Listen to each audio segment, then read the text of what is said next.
I got my Crocs on. Dude, you're looking fresh, man. You got that Bengals I got a little shirt bit. on. I got a little bit of everything. I think I got Bengals. I got my Tiger. I got Crocs. I got Puma socks. Oh, fresh, fly fitted. I don't know where these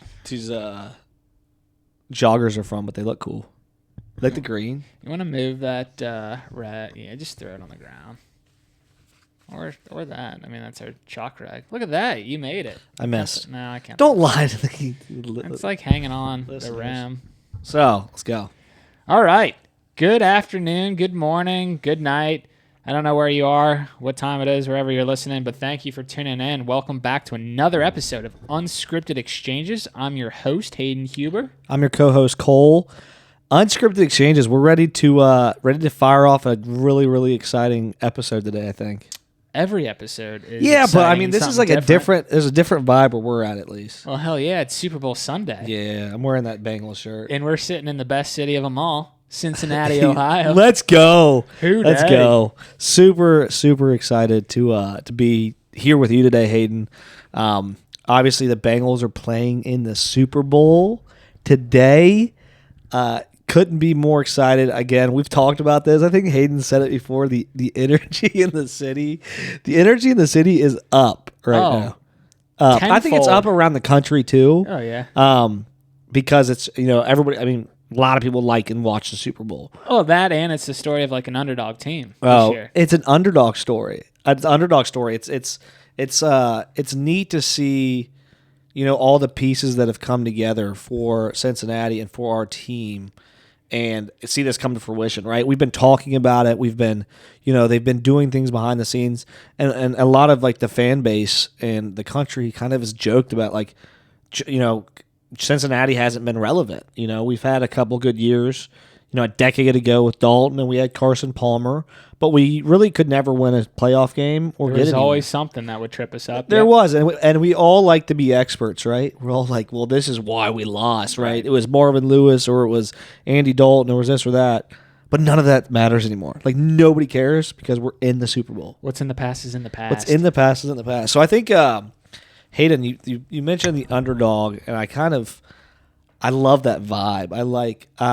I see myself as my entire life. I've kind of had a chip on my shoulder. Yeah. Because I've always put myself as like, I'm the underdog. Like, nobody's expecting greatness out of me, and that's exciting because then the sky's the limit. It takes a lot of that pressure off, and I think that's where the Bengals are at. So I'd love to hear your thoughts on what it means to be an underdog, and what is your philosophy behind maybe being the underdog in different aspects of your life? Like, why is that? Why can that be good? Why can that be a good thing?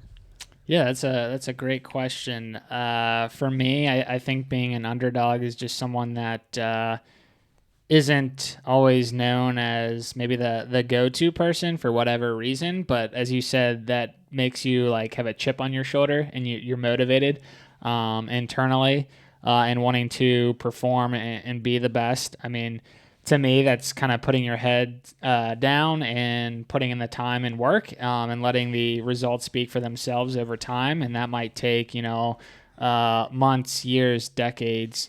I mean, the Bengals are a perfect example. They brought on Zach Taylor. He started to change the culture, but not many people probably thought that he was going to be the fix. I'm raising my hand over here. I did not think he was part of the proper solution, but look at them now. It took, a couple of years. He changed the culture. They had that chip on their shoulder. Why not us? It is us. Right. That's so exciting. Yeah. So I totally buy into that mentality. And to go back to answer your specific question around like, when have I felt that in my life growing up? Well, I think there's numerous occasions. One of which is just like how I attack my personal ventures or side hustles. I think, people might look at, what I'm doing as, oh, look, it's just another person starting a t-shirt company back, when I was in college, or look, it's just another guy starting a podcast. And right. That's great. I don't really care if, people make those comments or, aren't willing to tune in, that's fine. Why should they at this point? I mean, we're relatively new, but, I have a good feeling like 12 months, 24 months from now, we're going to be sitting in a different spot, and it's going to be cool to look back. And that's where that mentality comes in, where it's like, hey, put on your blinders, heads down. Let's keep moving. It's all about that momentum and consistency, which I think is another topic that we want to get into. I want to address that. So I think what you just said, going back, I'm going to go back to the Bengals comment. Yeah. It's all about the Bengals. It's all about the Bengals today. Let's go. That's the theme. I'm watching my little thing too, so I don't. For all you listeners that hear me scream into the mic, I'm going to keep it further away. I gave Cole a coaching moment, and he's actually received some feedback that his voice is a little bit louder, but that's because he's bringing that energy from several people. That's okay. So going back to that comment about the Bengals being the underdogs, right? And you said Zach Taylor, right? You said you didn't think he was the answer. Well, I don't think anybody knew what the answer was, and I don't think that we could have guessed. I mean, could have predicted this, right? But I saw the statistic the other day, like what Zach Taylor's, just speaking about Zach Taylor, his like win and loss record. Yeah. He's like 10 and like 28 or something like that. Yeah, most of his wins have come this year. Yeah, but it doesn't really matter because he's in the Super Bowl now. Right. Like that's wild. You know what I mean? Like the narrative changed. Right. The narrative changed so quickly. Yeah. And again, if you just were to look at his record, you'd be like, yeah, the guy hasn't done anything. Yeah. But if you look at if you put it into perspective where he's at now, the record doesn't matter. He made it to the Super Bowl in 3 years. I mean, that's crazy, right? They went from the worst team to one of the top 2 teams in the league. So I think that's super interesting and super exciting. And going into the underdog thing, I think the way I've looked at my perspective on being an underdog is along those same lines. But what I love about it is the fact that being an underdog gives you the ability to work without all of that pressure, right? So when you're not an underdog, when you get to the top of the mountain, right? When you are expected to win, when you're expected to do great things, that's a lot more pressure in my mind. When people are just like, yeah, you should have won that. You should win this. It's like now the pressure's not to lose, right? The pressure's not to fail. But when you're just grinding and you're doing things that, nobody really has any expectations either way, that allows you to be clarity on what you're doing and focus on the important stuff. You're not worried about what everybody else is thinking because nobody else is maybe even thinking about you, right? Nobody's like, oh, I wonder if this is going to be successful or this is going to be successful or they could do this. They're just like, to me, an underdog is somebody that's just written out completely. Somebody that's not even been expected, like the Bengals. Nobody expected them to get the Super Bowl. So why have they been so hot? Because they're riding that like this. Why not us? Why not us? Nobody expected us to be here. So they had a strong belief system. They had a strong. I mean, that's not the only answer or reason, but yeah, they were like, look, it's going to be our season. They truly believe that. Whether or not that was quote-unquote reality, like that's what they stuck with. And I used to laugh at kind of drawing a parallel here, like some of the NBA players, or not even NBA players, but just professional athletes, they get interviewed after a big game and they always get asked, like, how did you do that? Or like, do you think you're the best? Something along those lines. And 9 out of 10 times, like a lot of them will, one, give credit to like their teammates and to God, which is awesome. But then there's those people that always share that mindset, like, yeah, I am the best. And like you kind of laugh, but like you need to have that kind of confidence. Yeah. And there's a difference between being confident and cocky. And I think Joe Burrow, for example, has that confidence. He's got the confidence. Yeah. Yeah, but that's that's another good a good parallel, like what's the word I'm looking for? Like analogy, I guess, or comparison. It'd be a good comparison. Yeah. Like let me add another example. Like, and this is going to come off as very probably cocky, but like you and I have this confidence that we're going to succeed. We're not going to tell everyone what success looks like. There's no need to tell that. We're going to let our results speak for themselves. Yeah, exactly. But we truly feel like what we're creating here is going to be something special. And we're going to look back 12 months from now, 24 months from now, and look at, okay, wow, look where we were and look where we are now. We did these things that way, and now we've evolved to doing this. But like, we truly believe that we are going to create something really good for the world, good for us too, and just make a big difference. And it's all about that mindset. If we didn't feel that way, if we didn't believe that way, then 9 out of 10 times, this wouldn't go anywhere. Like, we're consistently willing to put in the work, grow, learn, study what we're doing wrong. We're making changes every single week. Like every single day. I mean, we're like, Yeah. hey, have you thought of this? Well, can we do this? Can we do that? Yeah. It's a constant thing. I would second that. I believe 110% that this will be a success, but we don't necessarily need to define that just yet. Correct. Because that can change. Yep.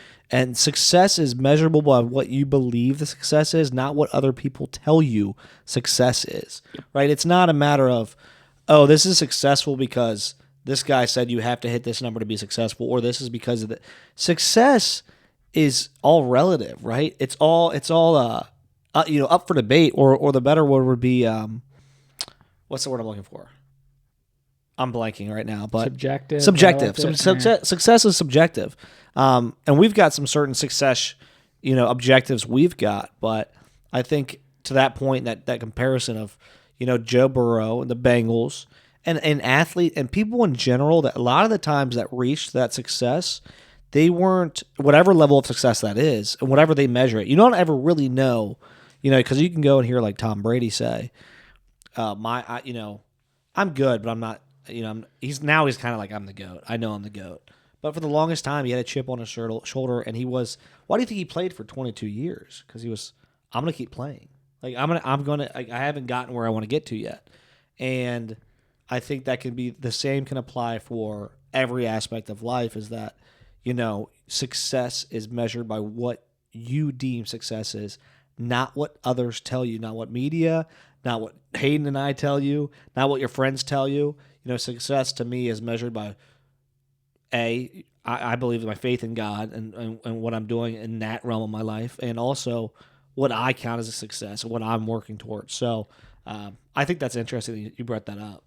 Yeah, going back to the Bengals, and I know we're going to be jumping in and out of the Bengals today because that is the official theme, because it is Bengals Super Bowl Sunday and the Bengals are playing. But anyhow, I think, that media narrative of, being the underdog and counting people out and, using myself as an example of not thinking Zach Taylor was the right guy is because just the way that he holds some of his press conferences, and again, this is more so an opinion, they weren't anything special. Just the way that he speaks about things, nothing too insightful. But again, it's all about just putting in that time, that consistency, having people buy into what it is you're trying to do. And success isn't always sexy. That's something that I've heard recently. Like, it can be monotonous. I don't know if I said that word correctly. It's a tough one for me, but it can be boring. Like, you literally have to go out and do things consistently. Mm-hmm. Now, you can change things up from time to time, but again, like, Zach Taylor was very regimented in terms of like how he, spoke to the media, how he was bringing his team along. Like, it wasn't anything that was super flashy. He didn't have these big old like arguments with the media, things of that nature. Like, he was just like, hey, this is how we're going to do things. This is my approach. He had the team, the locker room from early on, and they bought in. It just took some time to actually see the results show on the field.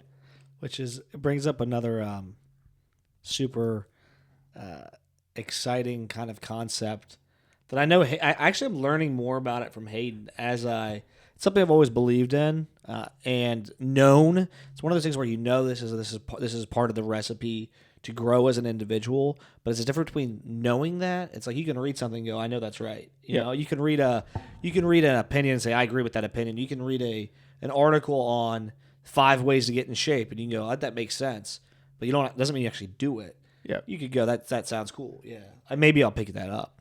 And I think what was something that I've like been learning a lot lately from you, Hayden, is, and I'm trying to bring that into every aspect of my life, is that don't make excuses, because as you get older, right, as you go through different life changes, at one point in your life, I believe that you never made excuses. at one point in your life, you just did things. You said you wanted to do something. There was nothing else that was flooding your viewpoint, right? There was nothing else that was getting in the way.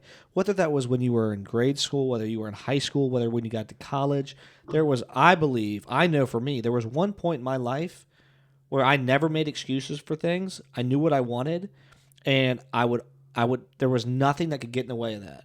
And as I gotten older and different things have popped up, different responsibilities, whether it's being a parent, being having a job, having the new horse with Ava, you begin to have all these things that fill in your time, and then you forget, as we talked about in our last episode, you forget where to put your priorities, where those buckets are at, and it becomes very easy to have that gray area of where those buckets might be and where you might want to put your time and where you actually put your time. So what I think was super interesting and a super cool conversation I had this morning with Ben Circo. Ben, if you're listening, shout out.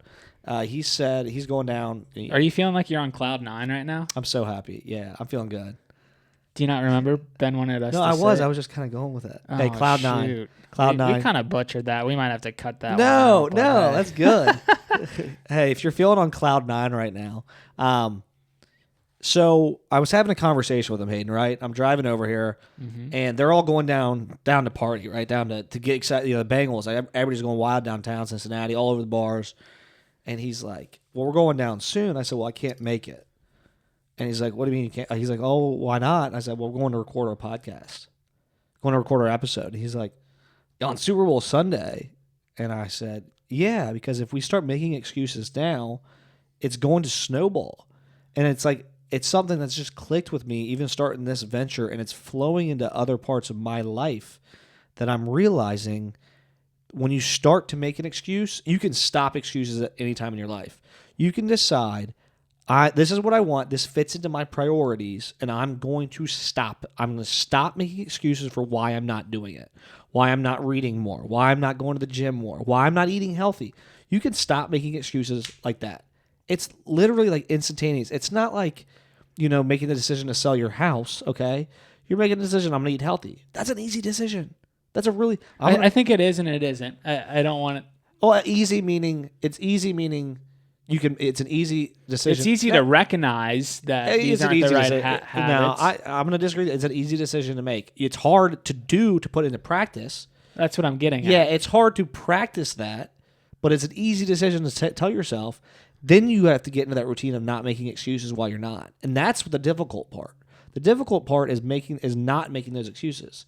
So I think 100%, he said that, and I said, well, I don't want to make excuses because I've chosen to do this with Hayden. I've chosen to put effort and time into this opportunity that I have to create a media company and to just get out there and put myself out there.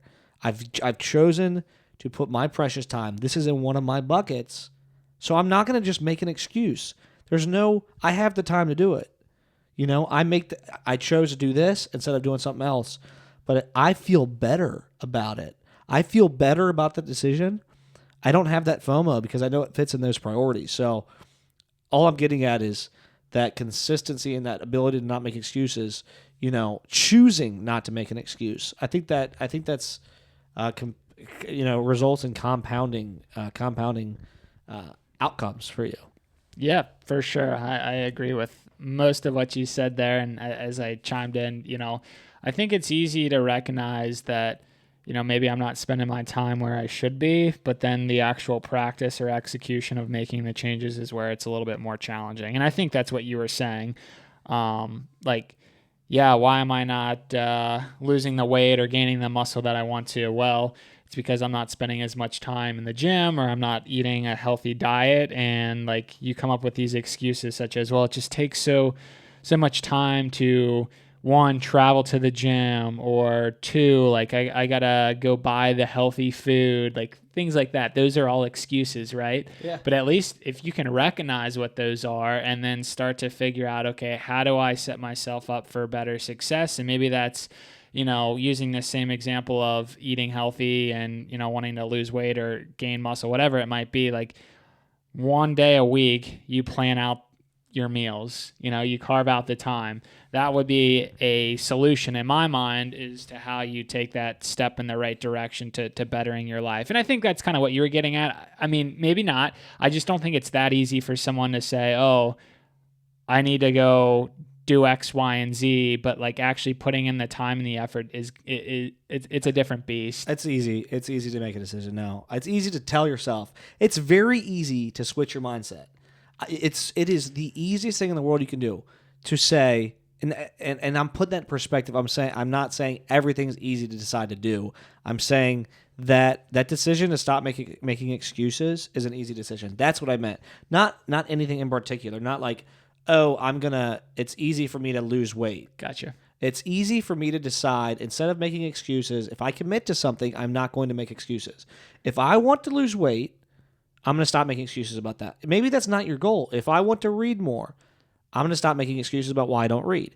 I think that doesn't take a lot of effort. The effort comes in actually practicing that. The hard part is when you have all these ancillary things outside of your control, or some of them that are, we're saying the same thing, just slightly differently. Yeah. That's all. Yeah. I think another thing to touch on related to that is a reason is just a fancy reason. That's not the right way to say reason things. is a reason. A reason is a fancier way of saying that you have an excuse. Like, oh, that's a good reason for why I can't do this. Like, that's just an excuse. It's packaged up as something that is, a way to get out of something that you should probably be doing. Like, oh, yeah, it's Super Bowl Sunday. That's like a one-time thing. Like, this could be the only time in our lifetime that the Bengals make it to the Super Bowl. Hopefully not, but you could say, oh, let's just skip on the podcast this morning, for example. And as you were getting at, like, no, like, I am going to continue to consistently commit to what I wanted to do at the get-go. And very few things are going to change the direction that I'm trying to head in. Yeah. Well, it's just, again, it comes back to those like buckets. And I had this conversation with Ava, my daughter, the other day too. Similar to like, she wants to do everything right now, and she doesn't, but she doesn't understand like how long things take, right? So she'll go. We're at the horse, right? We're with Gracie. This was I think I FaceTimed you when we were out there Friday, and we were talking. And so this story, this is kind of like off the cusp story, but I think people will enjoy it. So I've talked to Ava about not going in the stall with the horse by herself, not wearing a helmet, and she's very like overly confident, where I am so proud of her for being confident, just like her father. Yeah, but like I'm sometimes confident to a fault. Okay. Yeah. Like I'm like, I can do this. I was like, as a little kid, like I could do anything, right? Still as an adult, I like that. So I told her, we've all gone over this. You cannot go in the stall by yourself, put a bridle on, bring her out. Like, you can't do it alone. It's a big 1,000-pound animal, and you're a 60-pound little human.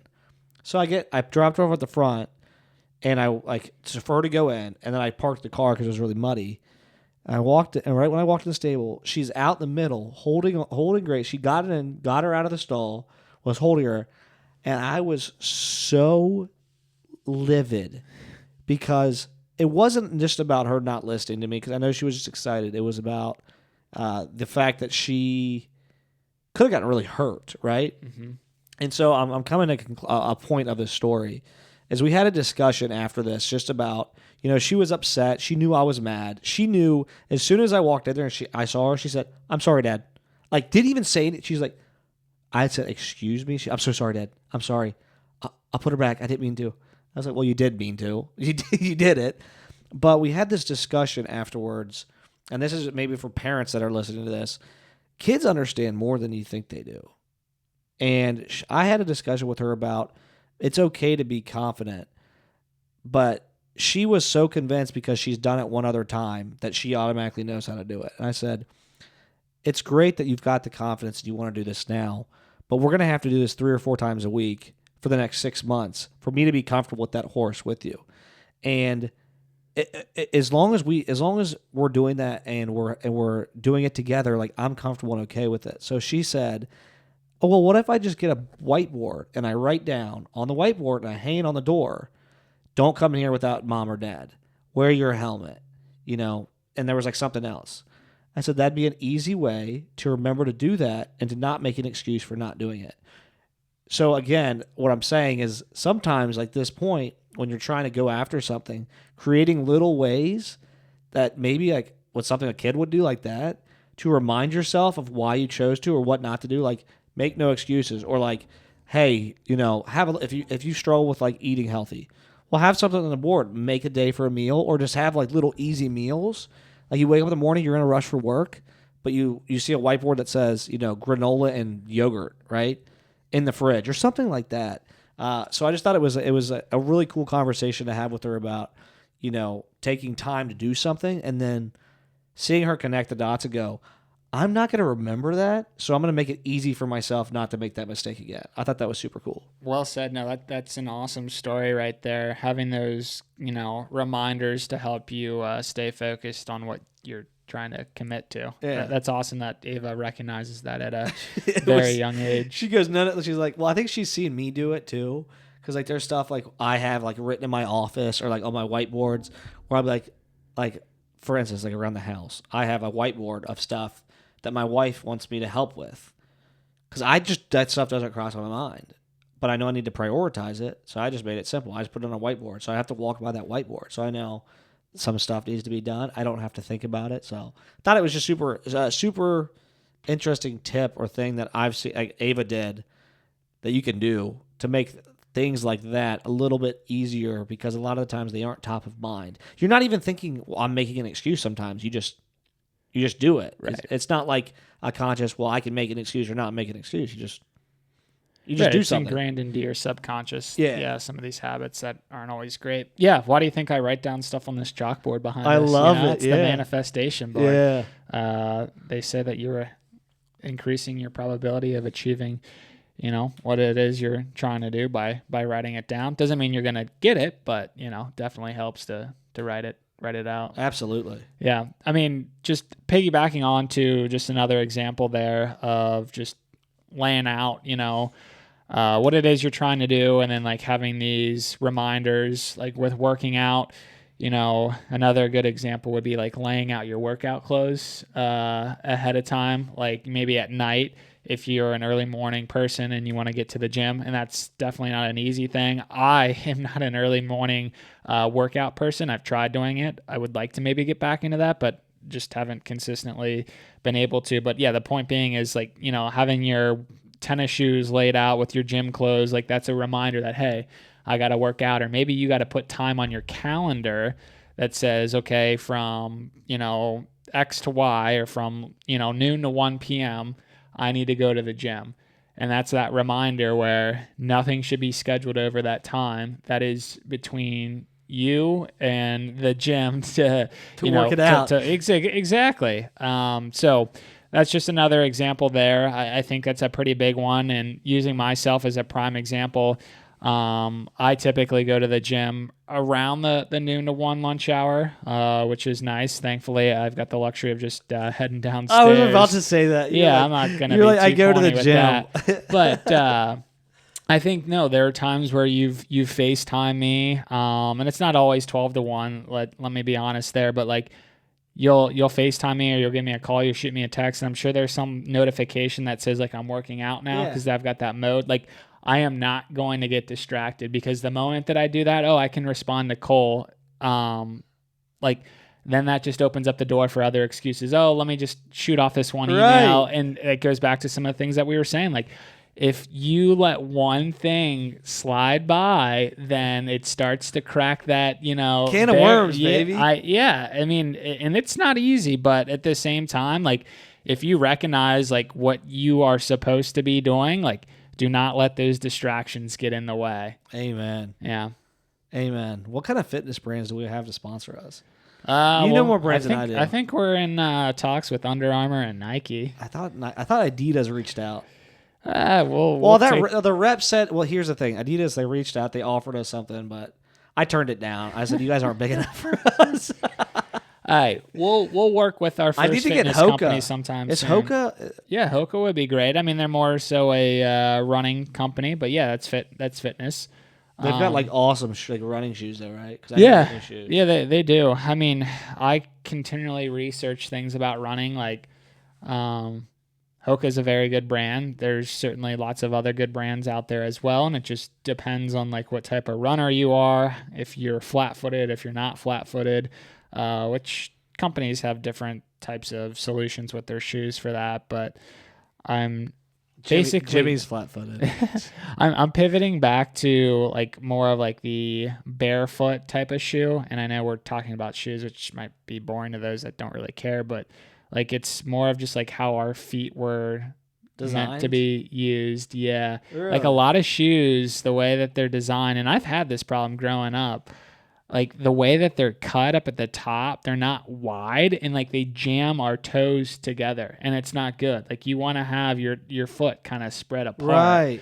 Um and again, you're going to have people out there, experts that counter that. I mean, I've heard people that say like kind of strike with your heel toe.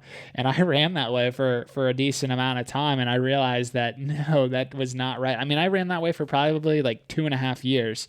And I realized that it's not really, it's not the heel toe approach. It's more so you want to kind of land on like the mid sole of your foot, kind of towards the top, but you don't want to be You like want that like the natural motion your yeah, foot's supposed yeah. to go. But you also don't want to be like landing just on like the tippy toes or like you'll just Like shred the your run on your calf. toes thing, right? Yeah, yeah.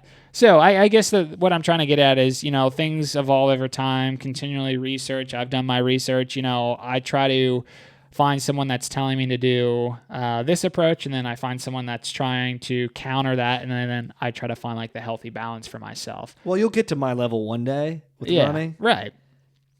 I will, but it's going to take me some time. Yeah, I mean, not everybody can run 100 miles at a time. Hey, but yeah, Hoka, Nike, Adidas, any fitness company, we're looking for our sponsor, our first sponsor. Road, Rivers, and Trails. I like that store. Yeah, that would be sweet. REI. REI would be nice. North Face, Patagonia. I'll make it happen. We got options. Seaweed. Cabela's. Well, Cabela's is owned by Dick. Seaweed. No, I heard that brand sucked. What? Dude, they made it for 3 years. I heard they were bought out by an Australian company. They were bought out by Life is Good. Oh. 1.2 mil. Yeah, I heard it was a big deal. Yeah. Yeah. It's a big deal. Who owned them? Who owned them? Yeah. We don't need to get into that. Okay. Anyhow. Yeah. Jimmy, cut that. I think we wrap things up. We've got a busy Sunday going on, but we were still able to put in some quality time here. Put in the work. Studio. The work. I'm excited though for what's to come. We've also been putting out some interesting content in terms of like some catchy intros. We're trying to diversify and get into some other mediums. We're working on a website. Oh, we're gonna have some multiple different ways for you guys to engage with us, whether it's through our site. I think we're gonna be doing some stuff with. We've talked about NFTs. I think we'll get into that at one point. We're gonna be doing some more YouTube videos. We'll probably get into some reels and something. I think we're gonna keep diversifying how we're reaching you guys and how you're engaging with us. And we ask that you do the same with us. Let us know what you want to hear, what you're passionate about, what you think, and it'll allow us to curate some stuff that maybe you'll engage with more, and just keep this exciting. We want this to be value adding and easy to engage with. Certainly, there's a lot in the works. Maybe we'll start taking some live callers as well. Oh, that'd be answering fantastic. some questions. Yeah, we want to, as we keep saying each and every episode, we want to engage more with those that are tuning in.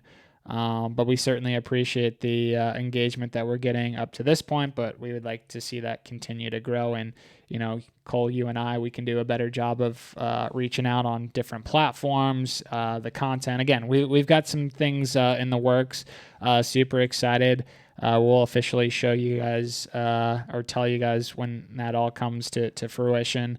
But as I just mentioned, there's a website that we're working on that will be coming out. We might have some merchandising as well. So definitely a lot of green space, a lot of opportunities coming. But enough with that. Shall we sign off? Hey, let's sign off. Thank you guys for listening. Excited to see the Bengals kick some tail. Hooday. Hooday! Should we sing it real fast? No. Come on. Because I don't really know all the lyrics. It's like three. Who they think gonna beat the Bengals? No, not that. I thought the official song when they score a touchdown. Oh, Dad, I don't know. Touchdown. We should have put it up Bengals. on the screen. Yeah, I was thinking of doing that too. We should have painted our faces for this episode. Jimmy is earning his keep this week. I think he's got the crowd fired up, and I think he wants to have them give us a round of applause for sure. There we go. That's going to be all tonight at the Bengals Appreciate game, it. cheering. Well, thank you guys for tuning in. Have a wonderful week. Cole and I want to say thank you as always. Good stuff is coming, and we'll talk to you guys next time. Thank you guys. Signing off. Take care.